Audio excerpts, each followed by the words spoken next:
एक नई वीडियो के साथ आज मैं फिर हाजिर हूं, आपका होस्ट और दोस्त विक्रांत जोशी। आपका स्वागत करता हूं मेरे रिव्यू मास्टर में, जिसमें हम लेके आते हैं दिन भर की स्पेस और डिफेंस न्यूज की टॉप खबरें। तो चलिए जान लेते हैं। यदि आपने इस चैनल को सब्सक्राइब नहीं किया हुआ है तो अभी कर लीजिए और बेल आइकन को भी दबा दीजिए। यदि आप मुझे ट्विटर पर फॉलो करना चाहते हैं तो लिंक डिस्क्रिप्शन में मिल जाएगा और स्क्रीन पर भी मिल जाएगा। बहुत दिनों से कुछ बढ़िया स्पेस न्यूज नहीं निकलकर सामने आ रही थी, इसलिए हमारी न्यूज में स्पेस सेक्टर की न्यूज कम हुआ करती थी या नहीं हुआ करती थी। पर आज ऐसी न्यूज निकलकर सामने आई है जो कि आपको जानना बहुत जरूरी है और विस्तार पूर्वक मैं बताऊंगा। एक प्राइवेट कंपनी निकलकर सामने आई है जिसका नाम स्काई रूट है। 2-3 दिनों से आप लोग खबरों में सुन रहे होंगे कि स्काई रूट ने अपना एक इंजन ट्रायल किया है जो कि स्पेस रॉकेट का इंजन है और वो सफल रहा है। और यह पहली कंपनी बन गई है भारत की जो कि इस प्रकार के इंजन डेवलप की हो जिसके माध्यम से सैटेलाइटों को रॉकेट के माध्यम से लॉन्च किया जा सकता है। एक्चुअल में ये अभी पहला कदम है और जो ये ट्रायल हुआ है वो अपर स्टेज के जो इंजन है रॉकेट का इंजन उसका ट्रायल किया गया है। कंपनी ने थोड़ा सा और डिटेल बताया है और ज़्यादा डिटेल निकलकर सामने आई है। इसके पूरे के पूरे प्रोग्राम के बारे में हम लोग अब समझने का प्रयास करते हैं। आज एक हेडलाइन निकलकर सामने आई जिसमें कि यह बताया गया है इसरो की मदद से यह स्काई रूट जो कंपनी है वो अपना पहला सैटेलाइट लॉन्च कर सकती है, पहला रॉकेट लॉन्च कर सकती है 31 दिसंबर 2021 तक। यदि सारी चीज़ें सही रही तो 31 दिसंबर 2021 को भारत की पहली प्राइवेट कंपनी बन जाएगी कोई रॉकेट लॉन्च करने वाली या कोई सैटेलाइट लॉन्च करने वाली। यहाँ पर इन्होंने 3 रॉकेट सामने रखे हैं। पहले रॉकेट का नाम विक्रम 1 रखा है, दूसरे का विक्रम 2 और तीसरे का विक्रम 3। विक्रम आप जानते हैं विक्रम साराभाई जो कि हमारे इसरो के जो कर्ता धर्ता जो कि पहले चीफ थे या जिनके अंडर में ये इसरो स्टार्ट हुई उनको आप जानते ही हैं। उनके नाम से विक्रम लैंडर भी इसरो ने रखा था चंद्रयान 2 में और इसी प्रकार से विक्रम 1, 2, 3 इन्होंने अपने रॉकेट का नाम रखा है जो कि एक बहुत अच्छी बात है, एक अच्छा ट्रिब्यूट है। इसके अलावा इन्होंने जो इंजन का ट्रायल किया है उसका नाम रमन रखा है।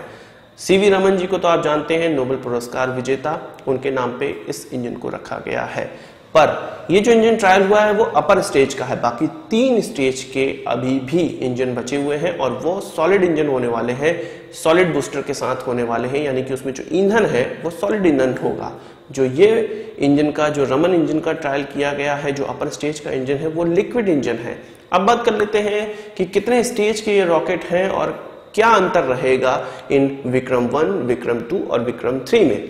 एक्चुअल में जो विक्रम 1 है वो 4 स्टेज का रॉकेट है पर बहुत छोटा रॉकेट है। आप इसको SSLV से तुलना कर सकते हैं, स्मॉल सैटेलाइट लॉन्च व्हीकल, जो कि इसरो का प्लानिंग है पर अभी तक ये लॉन्च नहीं हो पाया है, तो आप इससे इसकी तुलना कर सकते हैं। पर इतने छोटे रॉकेट में भी इन्होंने 4 स्टेज का इस्तेमाल किया है। पहले 3 स्टेज में सॉलिड रॉकेट बूस्टर का इस्तेमाल किया जाएगा, सॉलिड रॉकेट ईंधन का इस्तेमाल किया जाएगा और अंतिम जो स्टेज होगा उसमें लिक्विड इंजन इस्तेमाल किया जाएगा जिसको रमन इंजन का नाम दिया गया है। विक्रम 1 की जो पेलोड क्षमता होगी वो 225 किलोग्राम की होगी और ये 500 किलोमीटर तक ये ले जा सकेगा, यानी कि लोअर अर्थ ऑर्बिट के लिए ही इस रॉकेट को डिजाइन किया गया है। छोटा रॉकेट होगा, सस्ते लॉन्च करेगा, सस्ते क्या बहुत सस्ते लॉन्च करेगा और जब इसके लिए कोई रिक्वायरमेंट आएगी तो इसको 24 घंटे में असेंबल करके तैयार किया जा सकता है।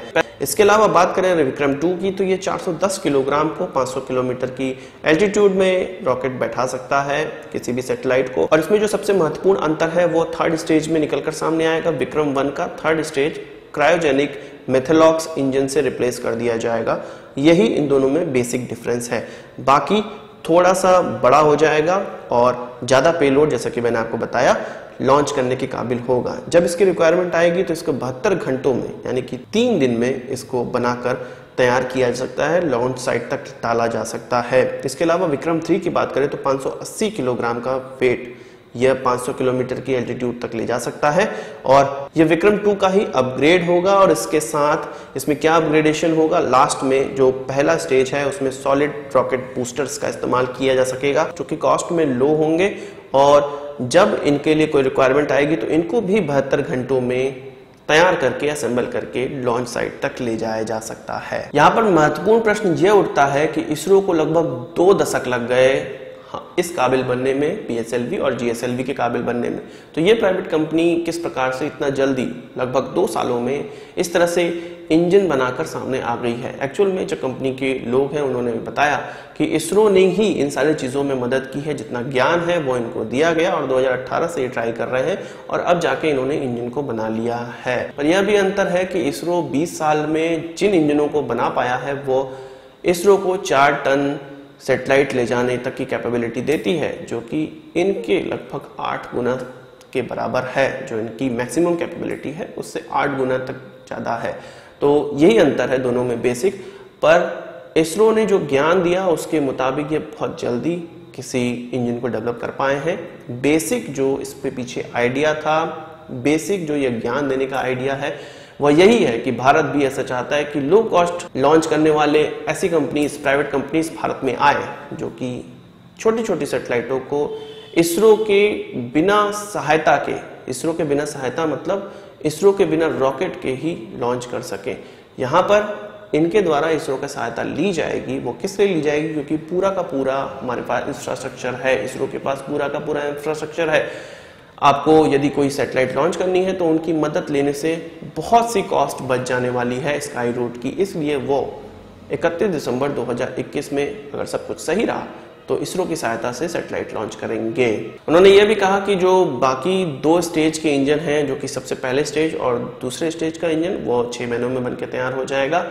तीसरे स्टेज का इंजन भी उसके बाद आगे कार्रवाई की जाएगी और चौथे स्टेज का इंजन तो आपको मैंने बता दिया, रमन इंजन, उसका ट्रायल कर लिया गया है। तो अभी थोड़ा सा दिल्ली थोड़ी दूर है, पर जिस हिसाब से ये काम कर रहे हैं तेजी से, मुझे लगता है कि ये जल्द से जल्द कंप्लीट हो सकता है। इसके अलावा इनके कॉस्ट लो होने का एक और कारण यह है कि इसमें जो इसके इंजन में जो पार्ट इस्तेमाल किए गए हैं वो 3D प्रिंटेड है और 3D प्रिंटिंग आपको पता है कि लगभग 50% तक कॉस्ट कम कर दी है इस इंजन के मैन्युफैक्चरिंग में। आप जानते होंगे कि हुआवे को US अपने देश से बाहर निकाल चुकी है, UK अपने देश से बाहर निकाल चुकी है और भारत भी ये ट्राई कर रही है कि हुआवे को 5G ट्रायल से बाहर निकाला जाए या ZTE को भी बाहर निकाला जाए। यानी कि ऐसे देश जो कि अमेरिकी खेमे में हैं वो हुआवे को मार्केट से बाहर निकालना चाहते हैं अपने, क्योंकि अमेरिका के मुताबिक ये हमारी सिक्योरिटी के लिए अच्छा नहीं है। चाइनीज लोगों को, चाइनीज गवर्नमेंट को इससे पूरी जानकारी हमारे देश की प्राप्त हो सकती है। तो यहाँ पर हुआवे ने अपना दूसरा मार्केट पे टारगेट करना स्टार्ट कर दिया है, जो कि अफ्रीकन मार्केट है।